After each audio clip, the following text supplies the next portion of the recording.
My name is Dr. Sarah Chin. For 12 years my family believed I was a failure. A dropout. Someone who couldn't hack it in the real world. They had no idea I'd been saving it. If you've ever been the family punchline, hit that like button and subscribe right now. You're not going to want to miss what happened next. Growing up in Chicago's suburbs, family hierarchy was clear. Jennifer was the star. Straight A's without trying, varsity volleyball captain, homecoming queen. She married Ryan Mitchell, a corporate lawyer, at 24. They had 2 perfect children and a perfect house in a perfect suburb. I was the weird one. The kid who brought library books to family barbecues. The teenager who spent lunch periods in the computer lab instead of the cafeteria. The daughter who asked too many questions and never quite fit.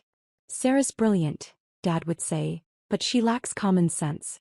Book smart, not street smart.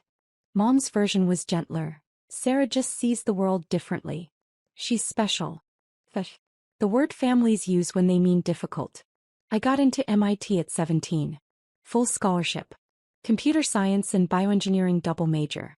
My family came to orientation, took photos in front of the Great Dome, and Dad pulled me aside. "Don't waste this opportunity trying to prove something," he said. "Just get your degree, get a good job at Google or Microsoft. Stable. Secure." I nodded. I already knew I wouldn't. At MIT I found my people. Professor Elena Rodriguez ran the computational biology lab, working on algorithms that could predict disease outbreaks. I joined her team freshman year, spending 70-hour weeks coding predictive models while my roommate went to parties. "You're missing college," she'd say, concerned. "I'm building something that matters," I'd reply. By junior year I'd co-authored 3 papers. By senior year I'd developed an algorithm that could predict viral mutation patterns with 76% accuracy, unheard of at the time. The CDC noticed. So did the WHO. Professor Rodriguez wanted me to stay for a PhD. My family wanted me to get a real job. Sarah got accepted to MIT's doctoral program, Mom announced at Thanksgiving. Pride in her voice finally.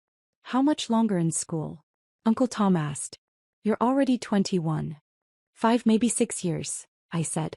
The table went quiet. Jennifer exchanged looks with Ryan.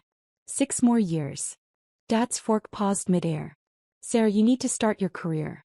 Jennifer was already working at your age. "This is my career, Dad. Disease prediction algorithms could save millions of lives." "That's wonderful, honey," Mom said in that tone that meant it wasn't wonderful. "But you also need to think practically. Marriage, children, stability." Jennifer leaned in, voice syrupy. "Sarah, you're so smart. But maybe it's time to join the real world? Ryan's firm is always looking for IT support." I could ask. "I'm not doing IT support," I said quietly. "I'm researching pandemic prevention." Pandemic prevention. Dad laughed, not unkindly. "Sarah, when was the last major pandemic? These are fantasy scenarios. Get a job that pays real money now, not theoretical money someday." I stayed at MIT. Got my PhD in 4 years instead of 6, fueled by spite and coffee. Published 12 papers. Developed models that could predict disease spread patterns based on travel data, climate conditions, and genetic sequencing. I was 25, had a doctorate from MIT, and my family still introduced me as Sarah. She's still in school. After my PhD, I took a position at the CDC in Atlanta. Not glamorous, not lucrative. Government salary, shared apartment with 2 roommates. Budget that didn't include fancy dinners or designer clothes. At Jennifer's housewarming party for their second home, a lake house, relatives cornered me. "Still with the government?" Aunt Linda asked. "Don't they pay terribly?" "It's enough," I said. "Jennifer's doing so well," she continued. "Ryan just made partner. They're thinking about a vacation home in Tuscany." I smiled. That's great for them. What I didn't say, I was leading a team of 40 researchers. We were building the world's most sophisticated disease surveillance network, tracking viral mutations in real time across 6 continents. My algorithms had already predicted 3 minor outbreaks before they became regional epidemics. But I drove a 10-year-old Honda and shopped at Target, so clearly I was failing. When I was 28, I left the CDC. Not for failure, for opportunity. A tech billionaire named Marcus Webb had read my papers and wanted to fund something bigger. He offered me $200 million to build a private research institute focused on pandemic prevention and response. I called it the Global Health Security Initiative. GSI for short. I didn't tell my family. By then I'd learned they measured success by visible markers. Houses, cars, vacation photos on Instagram. My work was invisible to them because it lived in computer models, research papers, and quiet government briefings. I let them think I was doing consulting work and some research projects. Sarah's still figuring things out, Mom would say at family gatherings. Not mean. Just, he resigned. Over the next 4 years, GSI grew. We hired 120 researchers from 16 countries. We built partnerships with the WHO, CDC, and health ministries worldwide. We developed AI systems that could detect unusual disease patterns within hours instead of weeks. We identified and helped contain 4 potential epidemics before they made international news. A novel influenza strain in Vietnam. A drug-resistant bacteria in Bangladesh. 2 separate viral mutations that could have gone airborne. Nobody knew. That was the point. The best pandemic response is the one that happens before anyone realizes there was a threat. Forbes ran a profile on me when I was 30. The woman building the world's pandemic defense system. My family didn't see it. They didn't read Forbes. Jennifer read Real Simple and Architectural Digest. I still lived modestly. My apartment was nice but small. I worked 80-hour weeks. I hadn't dated seriously in years. At family events, I was the spinster aunt, the workaholic sister, the daughter who never settled down.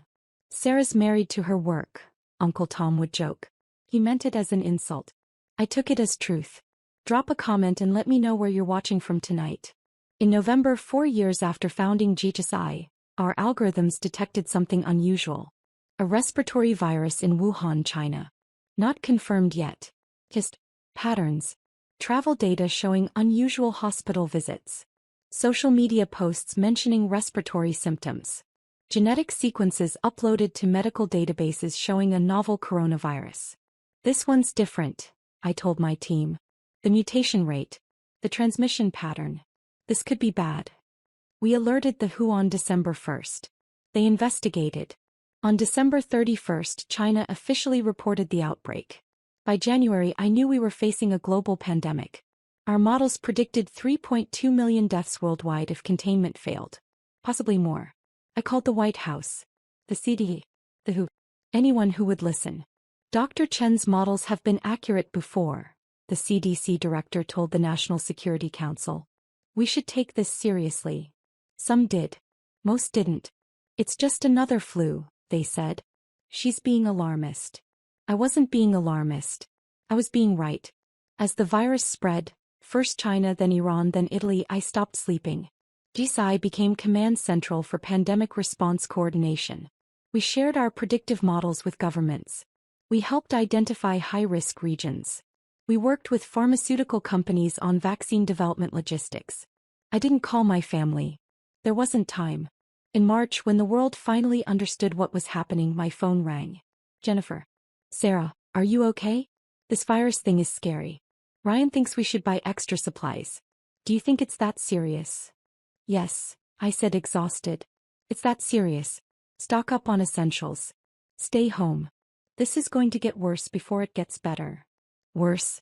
Sarah, you always catastrophize. Remember when you said, Jennifer, I have to go. I'm in the middle of something. You're always in the middle of something, she snapped. This is family. But fine, go back to your important work. She hung up. I went back to my screens, my models, my team working around the clock to help governments understand what was coming. By June, the world was in lockdown. 2 million dead globally. Economies shattered. Hospitals overwhelmed. My team had been working nonstop for 6 months. We'd helped coordinate testing protocols. Shared treatment data. Predicted hotspots before they exploded. Our vaccine development models had identified the most promising candidates, potentially saving months in the race for immunization. Governors called me. Presidents called me. I briefed the UN Security Council via Zoom at 3 a.m. My family called too. Once. In April. Sarah, can you get us masks? Mom asked. They're sold out everywhere and you work in medical stuff, right? I'm trying to prevent a global catastrophe, Mom. I can't source PPE for personal use. Well, excuse me for asking, she said, hurt. Jennifer said you'd probably say that. Said you've always been too focused on your career to help family. I wanted to scream. Instead I said, I'm sorry. I'll see what I can do. I had my assistant send them N95 masks from our research supply. They never said thank you. In August things stabilized slightly. Still terrible but manageable. The vaccine trials were promising. My team had been working 24/7 for 8 months. We were exhausted. That's when the invitation came. The Chin family reunion, scheduled for October, assuming the pandemic was over by then. Jennifer was organizing it. The email included a family directory. Names, occupations, achievements. Chin family directory. Asterisk Robert Chin, dad retired insurance executive. Asterisk Linda Chin, mom retired school counselor.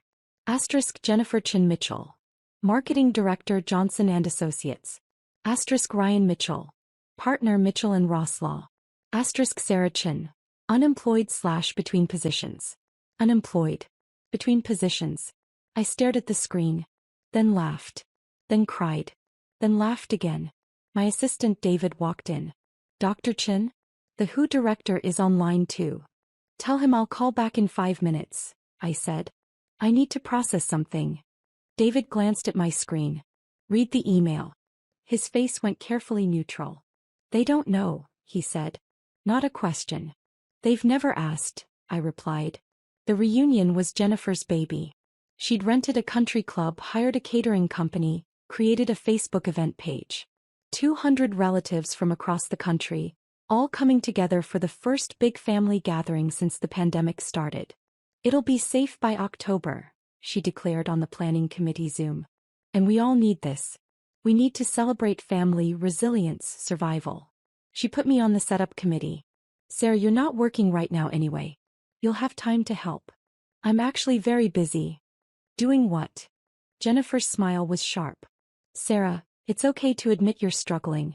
The pandemic has been hard on everyone. Especially people without stable careers. I muted my mic, counted to 10. I'll help where I can, I said finally. The planning meetings were torture. Jennifer discussing seating arrangements while I had government briefings about vaccine distribution. Aunt Linda debating centerpiece options while I reviewed mortality projections for the winter surge. At one meeting, Mom brought up the family directory again. Sarah, honey, I put you down as between jobs because I didn't know what else to write. Are you doing any consulting work? Even part-time work we can list. The Zoom grid showed 25 relatives, all looking at me with sympathy. Poor Sarah. Can't catch a break. I'm working, I said carefully. Full-time. More than full-time actually. Oh, that's wonderful. Where? An organization focused on global health. Like a hospital? Aunt Mary asked hopefully. Something like that. Are they hiring? Cousin Brad jumped in. I got laid off in March. Could use a connection. I'll look into it, I said. Jennifer unmuted. Well, whatever it is, I'm sure it's keeping you busy. But Sarah, try to take care of yourself too. You look exhausted. I looked at my reflection in the Zoom window. Dark circles under my eyes. Hair pulled back in a messy bun. No makeup. Wearing a Jisai hoodie that had coffee stains. He was right. I looked like hell. I'll try, I said. What I didn't say. I looked like hell because I'd been awake for 36 hours straight coordinating vaccine trial data. Because my team had just helped identify a mutation that could affect vaccine efficacy. Because I'd spent the morning on a call with pharmaceutical CEOs and the afternoon with epidemiologists in Mumbai. But sure, Jennifer. I try to take care of myself. Hit that subscribe button if you've ever had to prove yourself to people who couldn't see your worth. Because what happened next changed everything. In September, a journalist from Time magazine contacted me. They were doing a year-end piece on the pandemic response. Who got it right, who got it wrong, what lessons we'd learned. We'd like to interview you, Dr. Chin, she said. Your organization's work has been remarkable. Quiet but remarkable. I don't usually do press, I said. I understand. But people should know what GHSI did. You predicted this. You warned people. You helped save lives. I thought about it. About visibility. About whether my family knowing would even matter. Hey, I said. But I want accuracy. No sensationalism. Just the truth, she promised. The interview took 4 hours. We talked about the early warning signs. The resistance I'd faced. The models Jisai had built. The coordination work we'd done behind the scenes. Why didn't you go public earlier? She asked. If you'd done a media campaign, maybe more people would have listened. Because pandemic response isn't about credit, I said. It's about results. Every hour I spent doing interviews was an hour I wasn't spending solving problems. I chose problems. No regrets. I thought about my family's reunion directory. Unemployed/between positions. Some regrets, I admitted. But not about the work. The article came out in October. 3 days before the reunion. I didn't know they were considering me for anything bigger. Nobody at Jisai knew. October 10th. The country club was decorated with fall colors. Oranges, reds, yellows. 200 relatives milling around, catching up after months of isolation. Everyone masked initially, then gradually removing them to eat and drink. I arrived late. I'd had a morning call with vaccine manufacturers about production scaling. David had practically shoved me out of the office. Go, he said. See your family. Try to have fun. Fun, I repeated dubiously. Or at least enjoy proving them wrong, he said with a grin. I wore a simple black dress. Still had my Jisai lanyard in my bag. I'd come straight from the office. No time to go home and change properly. Mom hugged me at the door. Sarah, you made it. We were worried you'd bail. Wouldn't miss it, I lied. Jennifer was holding court at the main table, telling stories about her marketing campaigns. Ryan stood nearby, drink in hand, nodding along. Their kids ran around with other children, all adorably dressed. I headed for the buffet. Found Aunt Mary there loading her plate. Sarah, how are you, sweetie? Good. Busy. Still looking for work? Her voice was kind. Pitying. Actually, I'm employed. Have been for years. Oh, that's wonderful. What do you do? Research. Disease prevention. Like a lab technician? Something like that. She patted my arm. Well, that's good. Stable work is important. I moved to the drinks table. Poured sparkling water. Watched my family celebrate their successes, their stability, their visible achievements. Nobody asked about my work. Not specifically.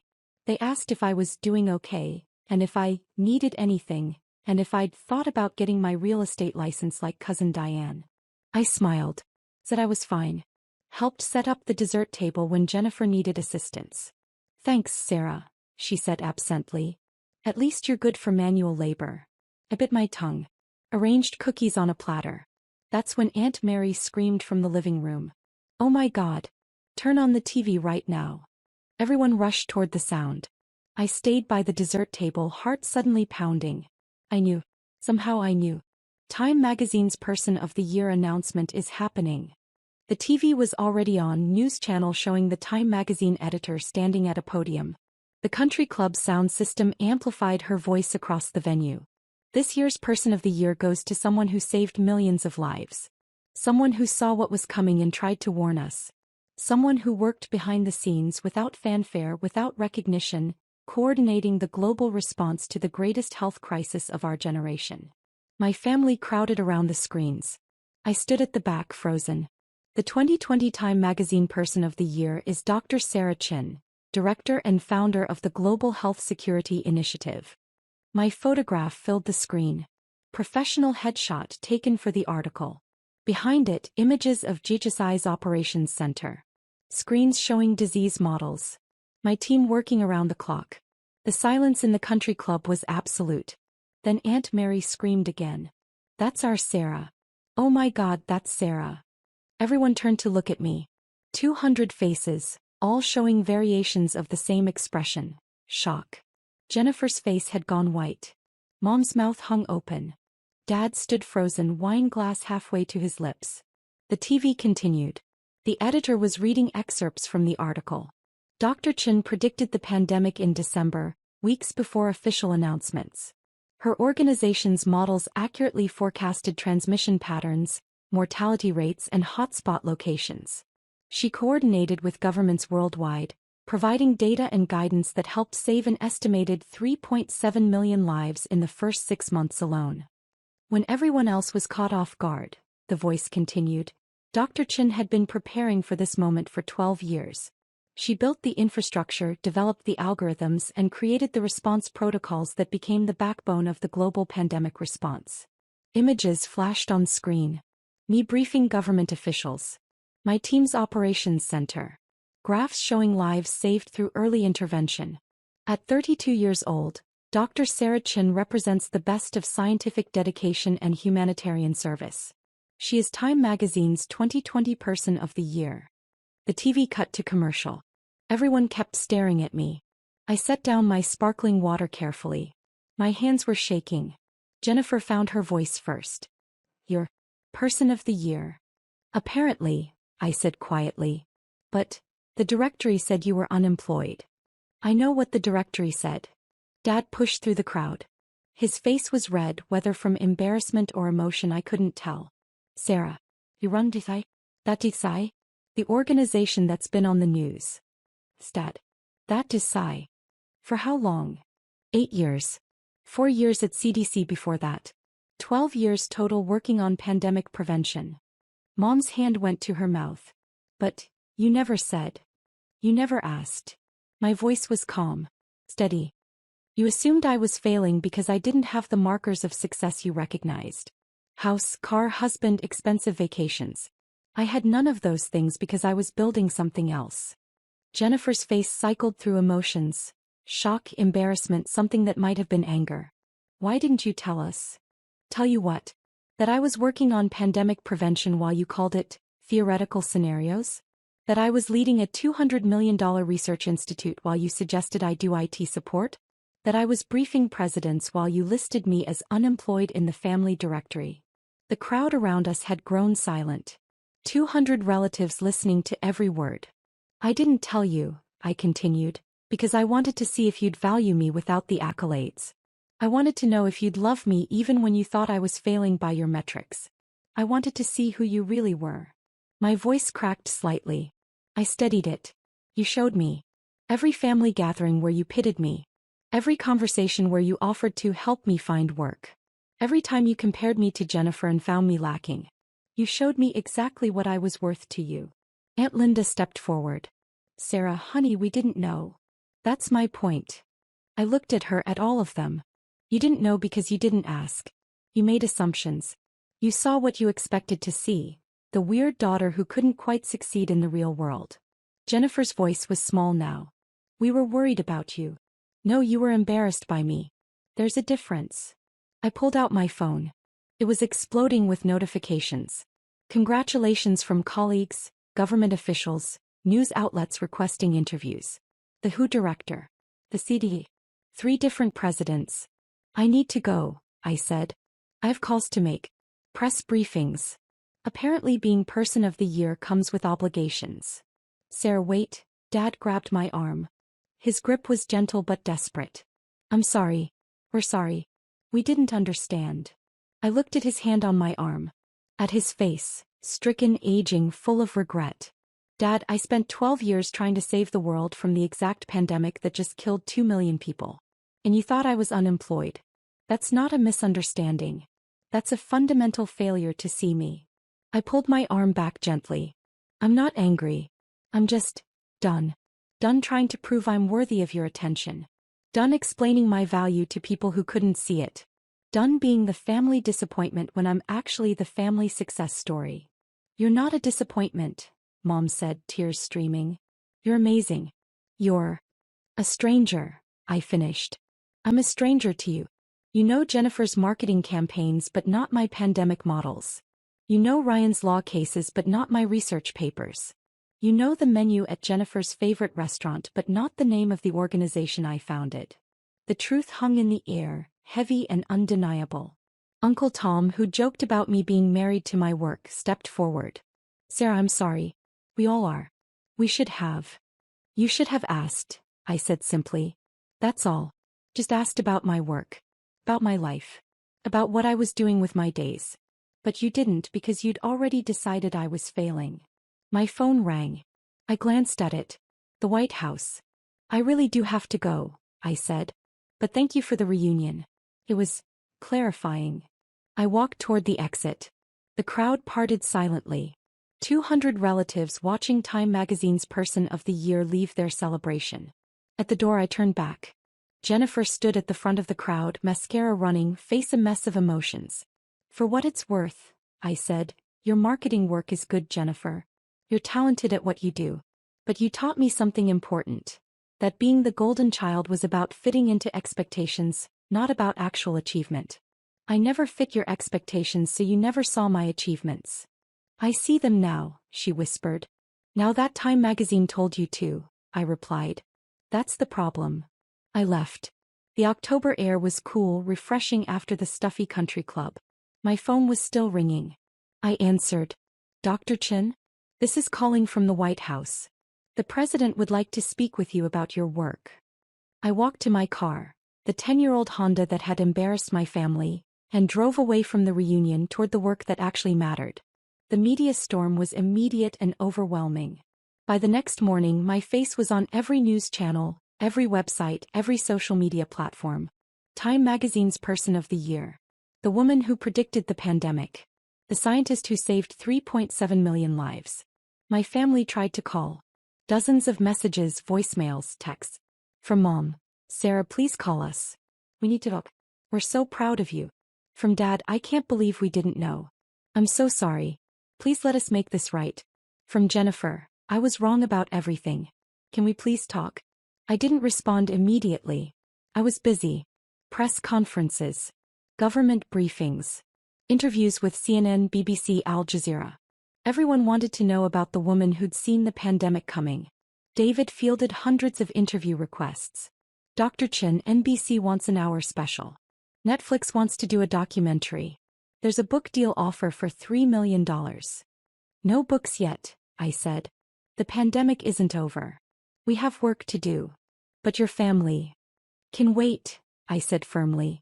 They've waited 12 years to see me. They can wait another few weeks while I do my actual job. 3 weeks later, when things calmed slightly, I finally called Dad. Sarah. His voice cracked. Thank you for calling. We've been so worried. I've been busy, Dad. Saving lives. You know, my theoretical scenarios. Silence. Then, I deserved that. You did. Can we see you? Can we talk? Please. I considered it.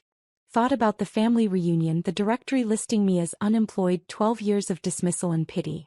Dad, what's my organization called? Say. The Global Health Security Initiative. What's my official title? Director and founder. How many lives did Time magazine say we saved? 3.7 million. His voice was quiet. Sarah, I know. No, Dad. You don't know. You know now because Time magazine told you. But you didn't know when it mattered. When I was building it, when I needed support, when I could have used family believing in me instead of pitying me. What can we do? He asked. How do we fix this? I don't know if you can, I said honestly. You didn't just miss my achievements. You missed me. For 12 years, you had a daughter working to prevent the exact catastrophe that killed millions of people, and you thought she was unemployed. That's not a small oversight, Dad. That's a fundamental failure to see who I am. I want to try, he said. Your mother, Jennifer, all of us. We want to know you. Really know you. Why now? I asked. Because I'm Person of the Year? Because suddenly I'm impressive enough to deserve your attention? Because we were wrong, he said simply. And we want to do better. I thought about it. About whether people could change. About whether family bonds could be rebuilt after being so thoroughly broken. Here's what I need, I said finally. I need you to understand that my value doesn't come from Time magazine's recognition. It comes from the work itself. The lives saved. The models built. The research published. All of it was meaningful before the magazine cover and will be meaningful after. I understand. I need you to understand that I'm not coming back to be the family redemption story. I'm not the prodigal daughter returning to prove she's finally worthy. I was always worthy. You just couldn't see it. I understand, he said again, voice thick with emotion. And I need time. Years of dismissal don't heal overnight because of one magazine cover. Whatever you need, Dad said. Whatever time you need. We'll be here. Will you? I asked. If I don't win any more awards? If the media moves on? If I go back to being invisible in my lab, working on the next pandemic you can't see yet? Will you still be here? Yes, he said. I promise. Promises don't mean much, Dad. Paper beats promises every single time. Show me through actions, not words. I will, he said. We all will. We talked for another hour. I told him about GHSI, about the work, about what the next 5 years looked like. He listened, really listened, asking questions, taking notes, trying to understand. It was a start. Just a start. The vaccine rollout happened faster than anyone expected. By fall 2021, global vaccination rates hit 60%. The pandemic shifted from crisis to management. Life started resembling normal again. GSI continued growing. We expanded to 400 researchers across 30 countries.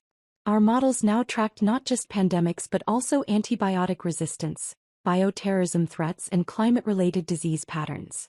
Our budget hit $800 million annually, mostly from government contracts and private philanthropy. I won more awards.